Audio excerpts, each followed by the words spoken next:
நம்ம India Australia அணிக்கு எதிராக மோசமாக தோல்வி அடைஞ்சதை தொடர்ந்து WTC ஃபைனல்ஸ்க்கு உள்ளே போக நம்ம இந்தியாவுக்கு இருந்த கடைசி வாய்ப்பும் இப்போ பறி போயிருக்கு.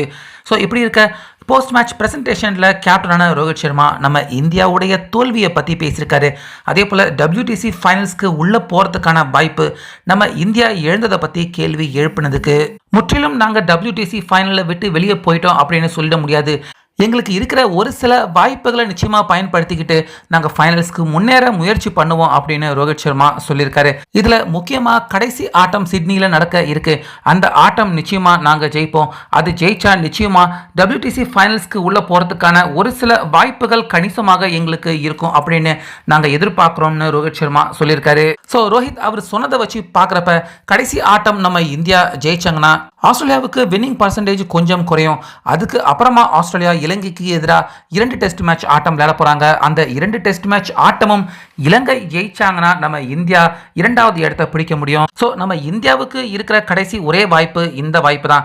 ரோஹித் சர்மா இதை பற்றி தான் சொல்லியிருக்காரா அப்படிங்கிறத நீங்க கமெண்ட்ல சொல்லுங்க. அதே போல நம்ம இந்தியாவின் தோல்வியை பற்றி ரோஹித் சர்மா சொல்லியிருக்கிறது, இந்த பார்டர் கவஸ்கர் டெஸ்ட் தொடர் முழுக்க இந்தியா அணியுடைய பேட்டிங் சுத்தமா சரியில்லை அப்படின்னு ரோஹித் சர்மா பேட்டிங்கை தான் நேரடியாக அவர் குறிப்பிட்டிருக்காரு.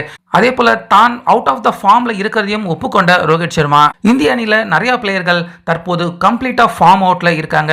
முக்கியமா சீனியர் பிளேயர்களே நிறைய பேர் என்னோட சேர்த்து எல்லாருமே ஃபார்ம் அவுட்ல இருக்கிறது எங்களுக்கு ரொம்ப பெரிய பிரச்சனையாக இந்த தொடர் முழுக்க இது நீடிச்சுக்கிட்டே இருக்கு அப்படின்னு ரோஹித் சர்மா வருத்தப்பட்டு இதை சொல்லியிருந்தாரு. ஸோ கூடிய சீக்கிரத்திலே நிச்சயமா நாங்க இந்த பிரச்சனைகளை சரி செஞ்சு மீண்டும் ஃபார்முக்கு வருவோம். கண்டிப்பா அடுத்த கடைசி ஆட்டம் நாங்க விட்டுட மாட்டோம். கண்டிப்பா அடுத்த கடைசி ஆட்டம் ஆஸ்திரேலியாவை வீழ்த்தி இந்த தொடர் கைவிட்டு போகாத அளவுக்கு தொடரை நாங்க சமன் பண்ணுவோம். ஆஸ்திரேலியா இந்த தொடரை ஜெயிக்க விட மாட்டோம். நிச்சயமா இந்த ஆட்டம் தோல்வி அடைஞ்சதுக்கு ஒரு சரியான பதிலடி கண்டிப்பா கடைசி ஆட்டத்தில் நாங்க கொடுப்போம் அப்படிங்கிற மாதிரி நம்பிக்கையோட ரோஹித் சர்மா கடைசி ஆட்டம் நல்லா விளையாண்டு நாங்க ஜெயிச்சு காட்டுவோம் அப்படிங்கிற மாதிரி சொல்லியிருக்காரு. ஸோ என்னதான் கடைசி ஆட்டம் நம்ம இந்தியா ஜெயிச்சாலும் கூட இலங்கை அடுத்து அவங்க விளையாட போற 2 ஆட்டமுமே ஆஸ்திரேலியாவை அவங்க வீழ்த்தினாங்கன்னா நிச்சயமா நம்ம இந்தியா WTC ஃபைனல்ஸ்க்கு உள்ள போகிட முடியும். ஸோ ரோஹித் சர்மா அவர் சொன்னது போல நம்ம இந்தியாவுக்கு இருக்கிற இந்த கடைசி வாய்ப்பு, ஃபர்ஸ்ட் நம்ம இந்தியா கடைசி ஆட்டம் ஜெயிப்பாங்களா, அதுக்கப்புறமா இலங்கை 2 ஆட்டம் ஆஸ்திரேலியாவை வீழ்த்துவாங்களா? ஸோ ரோஹித் சர்மா அவர் சொல்லியிருக்க இந்த விஷயம் கருத்தை பத்தி உங்க கருத்தை சொல்லுங்க.